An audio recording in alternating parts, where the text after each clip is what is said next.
कि भूपेंद्र सिंह हुड्डा के लिए जो एक कहावत है ना कि घर का रहा ना घाट का, जी, वो उन पर अब स्टीक बैठ रही है। और वो स्टीक इसलिए बैठ रही है कि भूपेंद्र सिंह हुड्डा को प्रदेश का एक बहुत बड़ा वर्ग जी, किसान नेता मानता है।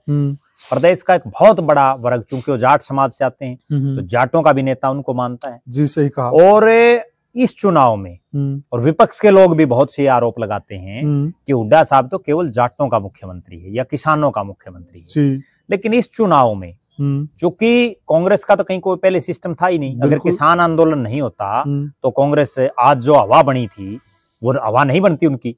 किसान आंदोलन में ऐसी मुंह बनी कि लोग बीजेपी को हराने के लिए दिन रात, जिनका कोई स्वार्थ नहीं, बिल्कुल सिर्फ एक ही स्वार्थ की बीजेपी हारनी चाहिए, बीजेपी हारनी चाहिए। जैसे आपने जिस ताऊ का जिक्र किया, उस ताऊ पर के पता नहीं कितने एक थे, बहुत ज्यादा। उनके सिर्फ एक ही सबेर पला जो है ना, अपने धोती कुर्ता पहन के चल पड़ते भाई ये बीजेपी वाले राणे हैं जी। लेकिन वो पड़ गया उल्टा। और उल्टा क्यों पड़ा, उसमें क्यों हुड्डा साहब को दोषी मान रहे हैं? यहाँ कांग्रेस नहीं आ रही।